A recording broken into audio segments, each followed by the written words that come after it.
a paz de Deus, nosso Pai, de Jesus, nosso Mestre e amigo, se façam presentes em seus corações, nesta noite em que, aproveitando a saída de vocês do lar, tirando vocês do comodismo de casa, nós vamos aproveitar essa noite para estudarmos.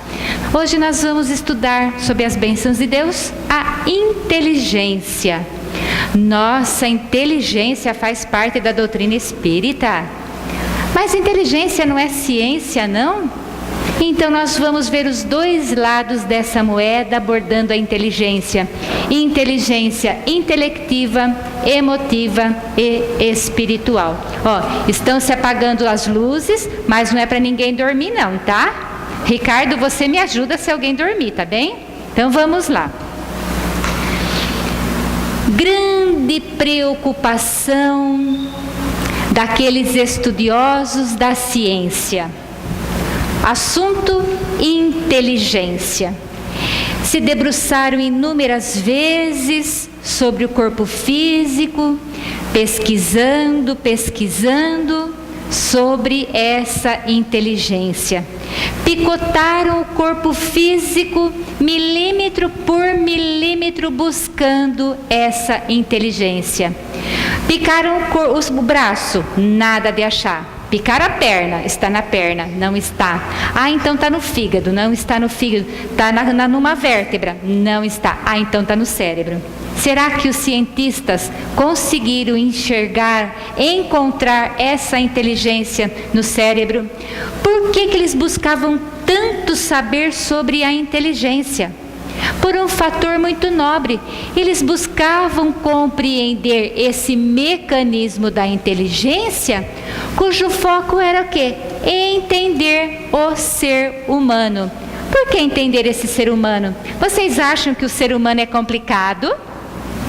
Quase nada, né? Aqui em Jaú, nenhum ser humano, né, é complicado. Todos são compreensíveis, pacíficos, amorosos, não são estressados, não causam problemas para ninguém, né? Então, mas aqueles cientistas lá daquela época queriam então compreender o ser humano, por isso se debruçavam sobre o fator inteligência. É interessante abordarmos o seguinte, que existem dois tipos de cientistas: aqueles cientistas que acreditavam em Deus e uma boa fatia deles que não acreditavam em Deus, não. Acreditavam tão somente naquilo que os seus olhos do corpo físico conseguiam visualizar. Então, nada de falar sobre Deus, dessa parte espiritual de jeito nenhum. Mas, já que alguns acreditavam em Deus, é bom assim, só para título de exemplificação, é claro que nós não estamos abordando a todos, alguns acreditavam em Deus. Quem, por exemplo? O Isaac Newton, vocês já ouviram falar dele? O Isaac Newton, o pai da física quântica, o Max, o Galileu Galilei. Quem mais? O Nicolau Copérnico também tinha uma fé em Deus assustadora. A sua crença era muito firme. E também quem? Os filósofos que passavam pela história também acreditavam muito em Deus. Olha, filósofos cujos nomes são comuns aos nossos ouvidos: o Confúcio, Platão e o Aristóteles também. Todos acreditavam em Deus. Mas esses estudiosos da ciência tinham algo que os incomodava muito com relação à inteligência. O que eles queriam pesquisar, ter conhecimento acerca do ser humano? Principalmente no fator saúde. Por que é que alguns distúrbios emocionais provocavam doenças físicas? E o contrário também. Porque doenças físicas atingiam distúrbios comportamentais no homem. Então ficou uma grande interrogação, fazendo com que esses cientistas trabalhassem, suassem bastante a camisa para compreender o ser humano com relação ao fator inteligência. Mas afinal de contas, depois de tanta procura, tanto pesquisar nesse corpo físico, onde é que está efetivamente essa inteligência?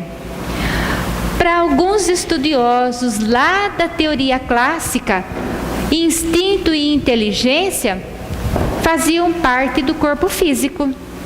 Porque eles pensavam da seguinte forma: olha, se a pessoa está sadia, qualquer tarefa que você der a ela, ela vai cumprir de forma mais perfeita possível, porque o seu cérebro é perfeito, ela vai usar a inteligência e vai cumprir adequadamente essa tarefa. E seja, ela vai ser dotada de uma super inteligência. E é isso que nós vemos no nosso cotidiano. Uma pessoa saudável ser portadora de uma inteligência. E toda pessoa que tem uma boa inteligência, super inteligente, tira 10 em tudo, é emocionalmente controlada? É realizada na vida? Por que ela tem problemas familiares, problemas emocionais? Mas e a inteligência? Não é o fator que mais chama atenção, que dá mais importância para a vida dela? Então não é bem assim. E nós, espíritas que estudamos, nós sabemos que instinto e inteligência são adquiridos de acordo com a nossa evolução espiritual. Nós fomos criados simples e ignorantes, fomos evoluindo, o nosso instinto, mais primitivo, que é uma forma rudimentar de inteligência, vai evoluindo e com o passar das nossas experiências aqui na Terra, também a nossa inteligência se aperfeiçoando. E o instinto, ele é muito importante na trajetória, porque muitas atitudes que nós tomamos com base no instinto, nos proporcionam o quê? Acertos. E quando nós vamos pensar, já que a inteligência nos propicia pensamento, nós podemos pensar e tomar atitudes errôneas. Então, para nós espíritas, o instinto e a inteligência caminham juntas. E faz parte do corpo físico o instinto e a nossa inteligência? Não, mas para aqueles estudiosos, instinto e inteligência faziam parte exatamente desse corpo físico que é perecível. E nessa busca constante dessa inteligência, esses estudiosos, esses pesquisadores buscavam o quê? Um coeficiente para se medir essa inteligência. Muitos são os cientistas, esses estudiosos que se debruçaram sobre a inteligência, buscando fatores exponenciais para identificar essa referida inteligência. E um deles foi esse francês. Ora, o médico francês, o Jean Charcot, é o pai da anatomofisiologia, muito estudioso, contribuiu muito para fatores relativos à inteligência. E conforme o cientista vai descobrindo, apurando alguma coisa, esses conhecimentos são aproveitados pelos cientistas que vêm depois. Olha, o Charcot estudou até aqui, mas com base naquilo que ele já identificou, agora eu posso acrescentar mais alguma coisa, porque estou estudando uma determinada área. E assim vai essa gama de conhecimentos vindo de lá de trás e se avolumando até o presente. Assim aconteceu com esse Alfredo Binet. É um canadense, também muito estudioso sobre a inteligência, e ele, diante desse fator inteligência, ele se deparou com questionamentos. Ele questionava assim os seus botões: olha, por que os animais, tendo um cérebro, tendo um aparelho fônico, eles não falam? Mas os animais não têm cérebro? Tem. E por que eles não falam então? Outro questionamento que ele fazia: se esses mesmos animais emitem sons, por que eles não conseguem raciocinar? E esses questionamentos foram parando por aí, mas outras noções foram se aprimorando, principalmente também com a chegada do Robert Simon, esse fisiologista, que, somando aos conhecimentos do Alfredo Binet, o que é que em comum eles chegaram? Eles chegaram a um consenso sobre a aplicação de testes de inteligência, que era usado para quê? Para medir a capacidade intelectiva das pessoas. E estes testes foram tão bem divulgados que estão sendo aplicados a nível mundial. E que tipo de teste que são esses? São simples cálculos de aritméticas que nós sabemos quais são esses coeficientes. Vocês já ouviram falar em QI? Coeficiente de inteligência? E, popularmente a gente fala assim, esse QI é quem indique. Ah, está precisando de um trabalho, preciso de quem indique-me para trabalhar em tal lugar. Então, esse QI que nós estamos falando é coeficiente de inteligência, não tem nada a ver, então, com esse quem indique, tá? Esse QI de inteligência são testes que são colocados em vários setores. Por exemplo, para se apurar a capacidade cultural da criatura, a habilidade mental, a rapidez do discernimento, a capacidade de se reter essas informações no nosso cérebro também. E é tão grande a importância da aplicação desses testes, que esses mesmos testes foram aplicados nos soldados americanos antes deles se direcionarem às guerras. Para quê? Para se apurar se realmente esse soldado é valente ou ele tem uma parte de covardia dentro de si. Se é corajoso, se ele toma atitudes precipitadas num combate, se ele tem medo do combate, se realmente ele tem esse espírito combativo em si ou não, e se ele demonstra algum interesse na defesa da pátria amada. E esses testes, então, se esparramaram pelo mundo todo. Aí uma equipe americana, de estudiosos, de neuropsiquiatras, estudando também esse fator inteligência, se depararam com uma pesquisa interessante que foi desenvolvida pelo Dr. Michael Pissinger. Ele estava submetendo um dos seus pacientes no exame de tomografia. E no momento da elaboração, da realização desse exame, a parte do cérebro se iluminou. E ele ficou realmente assim, impressionadíssimo. E passou a um questionamento mais intenso. Como é que a parte do corpo físico, um cérebro pode se iluminar? Ele passou então a denominar esse seu trabalho, essa sua pesquisa, de ponto de Deus, para continuar na pesquisa das cores que eram emitidas diante da realização desses exames. E como um cientista descobrindo alguma coisa, descobrindo entre aspas, advindos das suas pesquisas, ele não reteve consigo as informações dessas tonalidades, dessas cores na realização desse exame de tomografia. O que ele fez? Fraternalmente, ele passou todos esses conhecimentos para frente. Para onde ele remeteu? Ele remeteu lá para a Índia. Um colega seu, um neuropsiquiatra também, chamado Dr. Ramachandran, que ficou encantado com a tonalidade, com as cores obtidas diante da realização desses exames.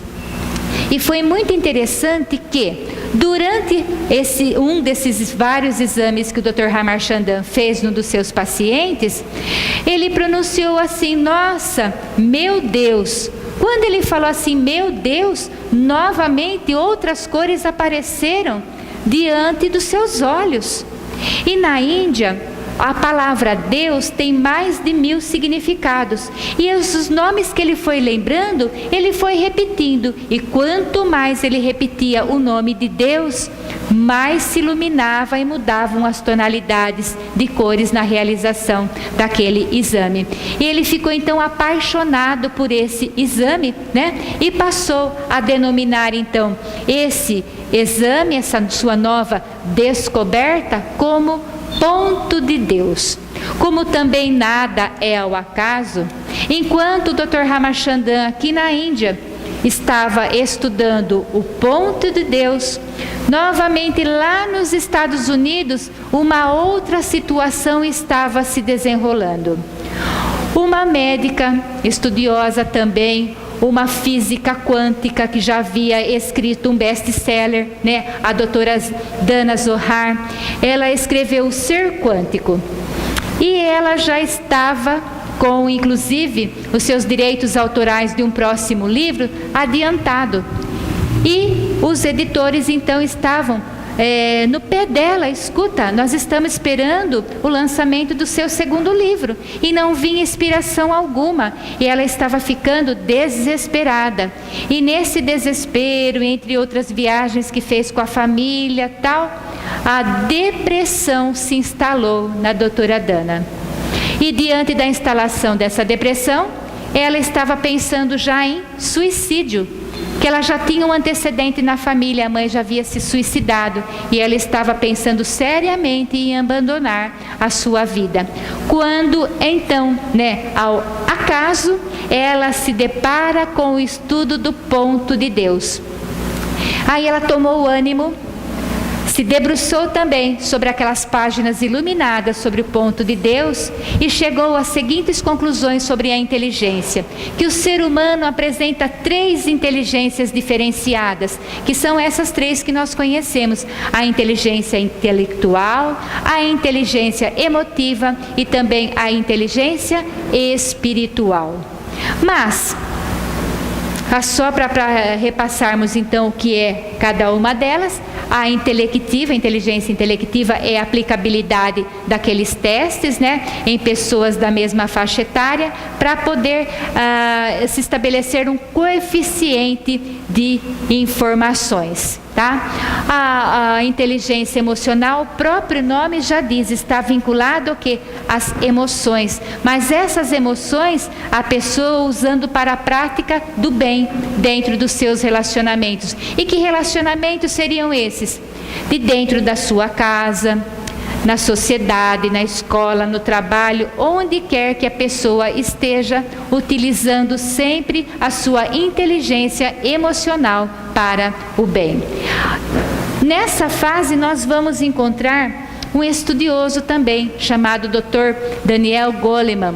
Ele estuda muito esses questionamentos sobre a inteligência emocional. E ele faz um comparativo interessante da inteligência intelectual com a inteligência emocional, quando faz um comparativo com o iceberg. Ele diz o seguinte: o topo do iceberg, aquilo que nós conseguimos visualizar, é semelhante ao nosso corpo físico. Nós só observamos por fora.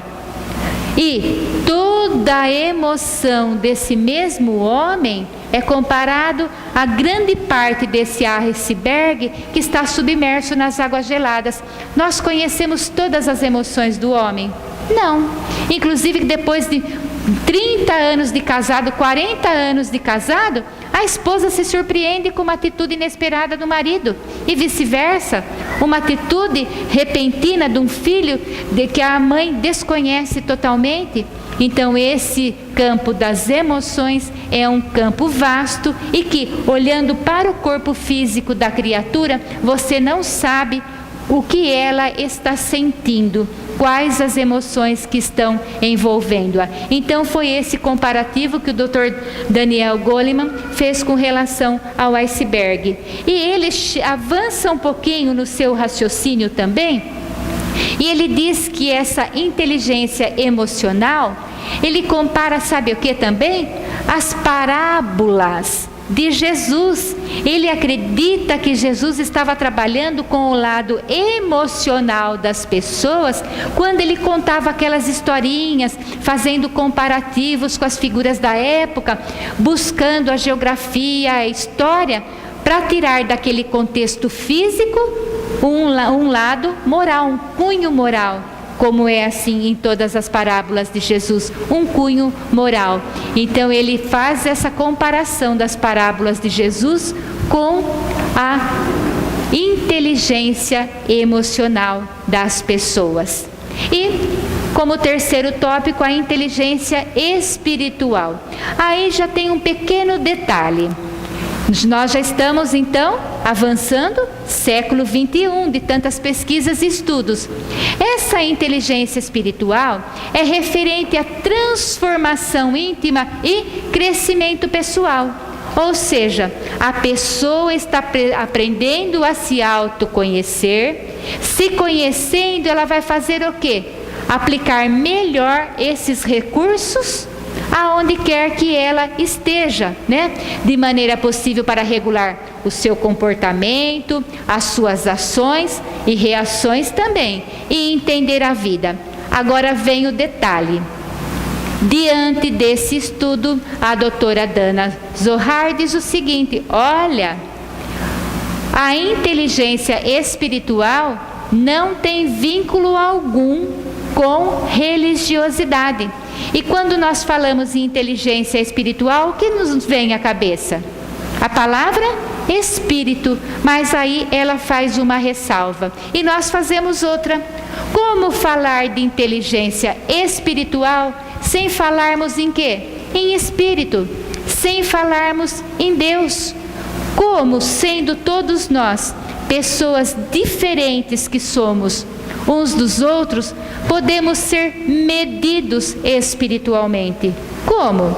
Nós tivemos o começo igual, fomos criados simples e ignorantes. O que nos diferencia? A nossa maneira de caminhar. Por quê? Alguns perdoam com mais facilidade, outros são mais rancorosos, mais vingativos, outros mais pacientes, mais amorosos, mais fraternos, mais emburrados, né? Quantas vezes a gente não emburra, né? Se emburra de manhã, leva uma semana para desemburrar, né?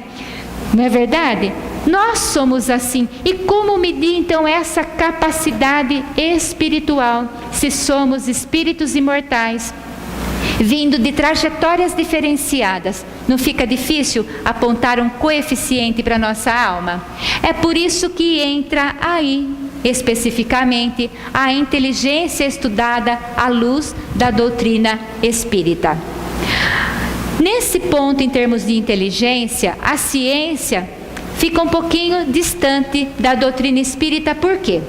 Porque todas as experiências que são realizadas nos laboratórios, seja um laboratório de física, de química, de biologia, seja lá o que for, vai trabalhar com substâncias. A partir do momento que você estabelece um ritmo, uma norma para se trabalhar, para experienciar com essas substâncias, o resultado vai ser sempre o mesmo. Vai ser o mesmo lá em Bariri, aqui em Jaú, em Bauru, em São Paulo, nos Estados Unidos, lá na Conchinchina também. É sempre o mesmo procedimento para se obter o mesmo resultado. Tanto é que se costuma fazer o quê? Se catalogar cientificamente todos esses resultados obtidos. Por quê? Estamos trabalhando com substâncias. No entanto, aí está o diferencial com um lado da doutrina espírita. Por quê? O espiritismo é uma ciência que tem um determinado o quê? Um determinado método. Qual é o método empregado na doutrina espírita? A observação. E quem que você vai observar na doutrina espírita? São as substâncias lá do laboratório? Você vai consultar algum catálogo? Não, você vai observar o ser humano. Aquele ser humano que todos os cientistas e pesquisadores sempre estudaram. Por quê? Os comportamentos são totalmente diferenciados. Você está lidando com um espírito imortal, advindo de sucessivas existências. Lembrando que vida é uma coisa, existência é outra. Vida é a que nós fomos criados, simples e ignorantes. Existência é o quê? Cada uma das vezes que voltamos a experienciar no planeta Terra, usando um corpo físico. Não só no planeta Terra, né? Mas em outras paragens também. Então é uma existência. Quantas nós tivemos? Quantas maneiras de caminhar diferenciadas tivemos? Lembrando que hoje nós estamos na nossa melhor reencarnação. Quem somos nós hoje? Resultado dos nossos pensamentos, resultado dos nossos sentimentos. Se você olha no espelho e você não gosta de ver aquilo que você está vendo, não é o lado físico que você tem que mudar, porque não é essa beleza física que vai contar para a realidade espiritual. O que conta para a realidade espiritual? A nossa beleza espiritual, a nossa inteligência espiritual usada para o bem, para o amor, para a prática da caridade, para a vivência daquilo que Jesus nos ensinou. Então, realmente, Não há possibilidade de ser compatíveis nesse ponto, ciência e doutrina espírita, porque os objetos dos estudos são completamente diferenciados. Aqui nós estamos lidando então com pensamentos diferentes, sentimentos diferenciados. O homem se submete muitas vezes a muitas paixões e é direcionado por essas paixões. Então é diferente você estabelecer um coeficiente, usar uma medida para essa inteligência espiritual. Mas Emmanuel nos traz uma página iluminada. Emmanuel foi mentor do nosso querido e saudoso Chico Xavier. E no livro O Consolador, ele vem em nosso socorro nesses questionamentos sobre a inteligência, nos dizendo assim: somente com a cooperação do Espiritismo poderá a ciência psicológica definir a sede, o local da inteligência humana. Não está cientistas naqueles complexos nervosos, no meio daquele monte de glândulas lá do corpo físico, que é transitório, que é perecível. A sede da inteligência está onde? No espírito imortal. Então, a doutrina espírita vem dar a chave, o resultado para a compreensão da localização da inteligência. Está no espírito que é imortal. Por que espírito imortal? Porque quando nós morremos, morre o quê? O corpo físico. E segue para a realidade espiritual quem? O nosso perispírito e o nosso espírito. E para lá vão o quê? Tudo que nós pensamos e sentimos aqui na Terra, porque quando desencarnamos ninguém vira santo não. Ai, morreu fulano, mas ele era tão bom, né? Todo mundo vira santo. Não. Vai para a realidade espiritual exatamente como era aqui na Terra, com os mesmos amores, com os mesmos ódios, com a mesma inveja, com a mesmo orgulho, com a mesma maledicência, com a mesma bondade, com a mesma fraternidade, com a mesma saudade. Então ninguém se transforma em razão da morte do corpo físico. Então somos todos nós espíritos imortais, responsáveis por aquilo que nós fazemos. Que a Joana de Ângeles, ela costuma nos fazer um alerta, a mentora do Divaldo Pereira Franco, nos dizendo o seguinte, que a palavra pecado e culpa são palavras muito pesadas, para substituirmos então essas duas palavrinhas pela palavra responsabilidade. Nós somos responsáveis por tudo aquilo que pensamos e sentimos. Então, duas vigas mestras da nossa trajetória, que deve pautar a sua vida: bons pensamentos e bons sentimentos. Ai, mas eu estou tão infeliz por culpa da minha sogra. Coitada da sogra, né? Paga sempre o pato. Ai, o meu patrão é difícil, meu filho é impossível, a minha vizinha, então nem te conto. Será que são eles os difíceis? Ou são os nossos pensamentos e os nossos sentimentos que não estão equilibrados no patamar do Evangelho de Jesus? Estamos vivenciando esse Evangelho de Jesus? Como que estamos nós dentro da nossa casa? Porque dentro da nossa casa nós somos verdadeiros.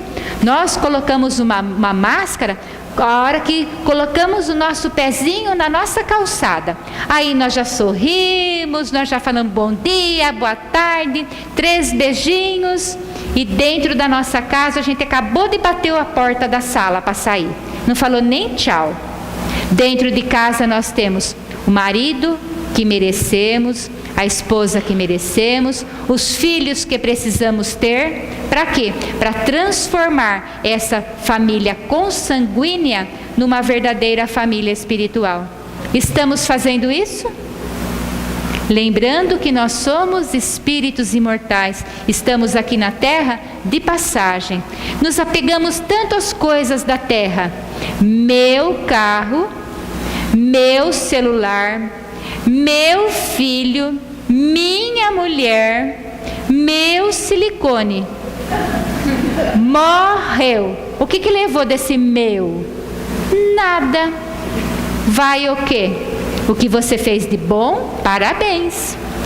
O bem que você deixou de fazer quando podia, né, no limite das suas forças e todo o mal que praticamos. É isso que vai. Então, de meu não tem nada, até o corpo físico fica. É por isso que eu falei que a beleza do corpo físico não é a parte mais importante. Nós precisamos cuidar, evidentemente, desse instrumento da nossa evolução, mas não é o principal. Então, para que lado que nós estamos olhando? Só para o lado material? E o lado espiritual é onde entra o quê? A nossa inteligência espiritual. Eu diria assim, inteligentes espirituais são aqueles que vivenciam o Evangelho de Jesus. Quem nos deixou uma grande dica? Santo Agostinho. O que ele fala lá no Livro dos Espíritos? Questão 919. Antes de você ir para a cama, que você já vai roncando, não ronque, faça uma prece. Passe o dia em revista, observe as situações que você vivenciou no dia, veja onde você acertou, onde você errou. Identificou? Se comprometa com os seus botões de amanhã, no dia seguinte, quando Deus te dá de presente um novo dia, você não incidir no mesmo erro que você incidiu hoje. Por que Santo Agostinho evoluiu? Olha que Santo Agostinho, se nós lermos a trajetória dele, ulalá, deu uma trabalheira para Santa Mônica. E mudou de postura, transformou-se intimamente. Quando? Quando ele passou em revista o seu dia e passou a acertar no dia seguinte. E por que nós não fazemos isso usando a nossa inteligência espiritual para o nosso avanço? Então, já está bem claro que a inteligência não pertence ao corpo físico, porque a sede está no espírito que é imortal. O que vai apodrecer é o cérebro do corpo físico. Este sim fica no pó da terra e não a inteligência. A inteligência, ela independe desse corpo físico. Também é interessante lembrarmos que no momento da concepção, que é o encontro do óvulo com o espermatozoide, já existe ali um espírito reencarnante para se servir daquele corpinho, né? Ele vem com o quê? Com uma maletinha genética, com as características hereditárias, e do outro lado ele traz o quê? Uma maletinha perispiritual. E esse corpinho que está sendo formado aqui, vai receber o quê? Né? Vai ser projetado para moldar esse corpo de acordo com as provas pelas quais nós temos que passar. Nem mais e nem mesmo na medida exata da nossa necessidade para evoluirmos. E a inteligência acompanha então esses moldes, né? Que lá na realidade espiritual, através do auxílio dos nossos amigos espirituais, é feito para nós o quê? Um planejamento espiritual. E nós nos servimos então desse corpinho para colocarmos à prova tudo o que necessitamos passar. Nem sempre então esse corpinho formado vai ter uma inteligência clara. Muitas vezes esse corpinho vem com a capacidade de raciocínio limitada, mas limitada de acordo com as provas que se precisa passar. Como eu já falei, nem a mais e nem a menos. Por isso que não há que se falar em falta de justiça divina, muito pelo contrário, tudo que nós passamos na vida, as coisas boas e as provas que nós também não gostamos, que não achamos tão boas assim, mas são necessárias ao nosso aprendizado. Nada é por acaso. Então, aqueles coeficientes da doutora Dana Zohar é difícil aplicarmos com relação ao quê? Às nossas almas, aos nossos espíritos imortais, porque não tem como medir a nossa capacidade de inteligência espiritual. Lembrando que, em se tratando de espíritos imortais, nós podemos fazer um comparativo. Existem duas impressões digitais iguais?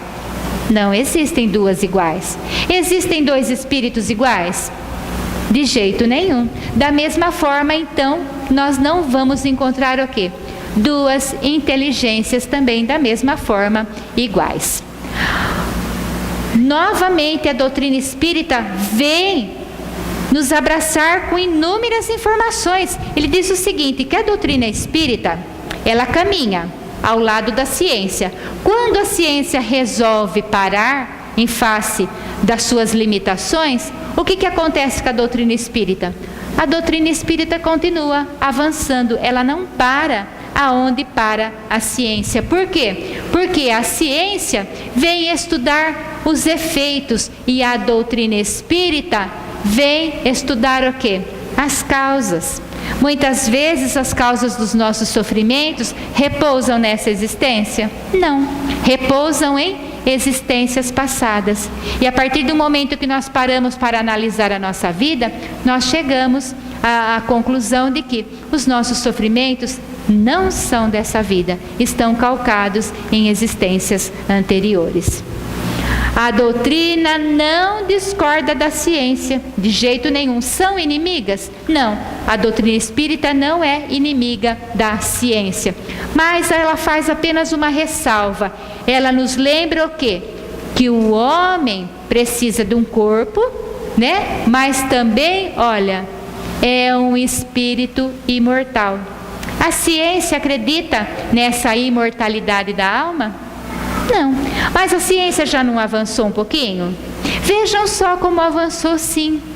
Existe um CID, né, lá no Código das Doenças, que já cuida um pouquinho da parte espiritual. Faculdades de medicina colocando na sua grade curricular espiritualidade. Existem faculdades sobre a doutrina espírita, sobre espiritualidade. E não é permitido, inclusive, o acesso a essa faculdade de pessoas que não sejam espíritas. Por quê? Para não desorganizar os estudos que lá são desenvolvidos. Então vejam bem como está avançando cientificamente o estudo dessa parte espiritual. Mas aí vem a ciência e fala assim, alguns, né, falam assim, espera lá, essas coisas que os meus pacientes contam, dessas experiências quase morte, eu não acredito não. Aí outros médicos falam assim, não, eu acredito sim. E eu tenho uma historinha interessante para contar para vocês. Toda a história começa assim, né? Era uma vez uma senhora que passou muito mal, ela estava hospitalizada e foi transferida imediatamente para a UTI. Lá na UTI, essa criatura entrou em coma. E diante do coma, foi aquela correria de médicos, de enfermeiros. O que uma das enfermeiras fez? Pegou, tirou amorosamente a dentadura dessa senhora e colocou num armário dentro da UTI. Essa senhora, espiritualmente, estava ouvindo tudo o que os médicos estavam falando. Todos os comentários dos enfermeiros. E tem aquela história lá do túnel, o encontro com parentes, com amigos, né? Essa senhora retornou do coma e saiu da UTI e foi para o quarto. No quarto ela contou uma porção de histórias para o seu médico e falou, seu doutor, eu estou com um problema. Nossa, o que a senhora está sentindo? Não, bem, no meu corpo físico está tudo certo, eu estou passando muito bem, obrigada. Mas tem um problema. Minha senhora, qual é o problema? Doutor, eu quero a minha dentadura. Olha, eu sou médico, eu não sou dentista, eu não lido com dentadura. Não, doutor, é que no dia que eu entrei em coma, lá na UTI, a enfermeira pegou a minha dentadura, eu quero de volta. Mas eu não sei de dentadura nenhuma. Doutor, você não tem aí uma enfermeira assim, assim, assado? Deixa eu pensar, nossa, são tantas. Não, eu tenho sim. E olha, ela está de plantão aí. Por favor, doutor, chame-a, que eu quero a minha dentadura de volta. Chamou a enfermeira e vem a enfermeira, atrapalhada com tanto serviço. Olha, essa minha paciente está querendo uma coisa da senhora. O que é, doutor? Ela está querendo a dentadura dela. A enfermeira olhou assim e falou assim para o doutor, como que ela quer a dentadura, né? Que pedido mais estranho. Bem, eu quero minha dentadura, você trata de me devolver. Não, bem, eu não peguei a sua dentadura. Mas como que você não pegou? Eu vi, você tirou da minha boca e enfiou lá no armário da sala de UTI. Vá buscar. Ela falou, doutor, não é que eu fiz isso mesmo? Correu imediatamente, pegou a dentadura do armário da UTI e entregou para a paciente. E o médico então ficou de boca aberta, porque ele não havia acreditado em história nenhuma que aquela criatura havia contado. Então, as experiências quase morte. Alguns médicos acreditam e outros tantos ainda não. Mas nós podemos culpar esses ainda que não acreditam? Não. Por quê? Tudo a seu tempo, a natureza não dá saltos. Nós que acreditamos, vamos aceitando e levando em frente, que um dia ele vai despertar espiritualmente também, tá? E com relação à regressão de memória, quantos casos já narrados que são publicados em livros com relação a essas regressões de memórias que são feitas? Claro, em caso de necessidade, não por curiosidade para saber se foi uma rainha lá atrás. Porque se é para saber se foi rainha, todo mundo quer voltar lá. Mas para falar que foi uma faxineira, uma cozinheira, ninguém quer. Só se é rainha. Deixa quieto, se Deus nos envolveu no véu do esquecimento, e se nós hoje, com todos esses problemas, essas complicações, estamos na nossa melhor postura, deixa o que nós fomos lá atrás quietinho. Para que ficar cutucando o que está lá? Por quê? Nós podemos nos deparar com situações que depois vai ficar pior a emenda que o soneto. Nós descobrindo o que fomos lá atrás, muitas vezes nós não temos força para encarar isso aqui na realidade atual. E aí? Como é que fica? Fica um trauma muito maior. Mas psicólogos, psiquiatras que também não são espíritas se deparam com casos assim, casos narrados de regressões cujos problemas estavam em outras existências. E eles estão catalogando, registrando todas essas observações quanto aos seus pacientes, retratando enfoques de vidas anteriores. Nós sabemos que é possível, mas eles não acreditam não. E as obsessões? Imagina que grande parte dos médicos acreditam que os problemas dos seus pacientes não são físicos, são espirituais. Prescrevem uma tonelada de remédios, acumulando muitas vezes toxinas nos nossos corpos, quando o nosso problema é espiritual. Porque o medicamento vai agir a nível físico e não a nível espiritual. E as obsessões estão aí, e nem sempre então a ciência tem dado mão à palmatória da sua existência. Nós espíritas conseguimos, driblar um pouquinho essas obsessões, porque todos nós somos influenciados muito mais do que nós podemos imaginar. E muitas vezes são essas influências que dirigem as nossas vidas.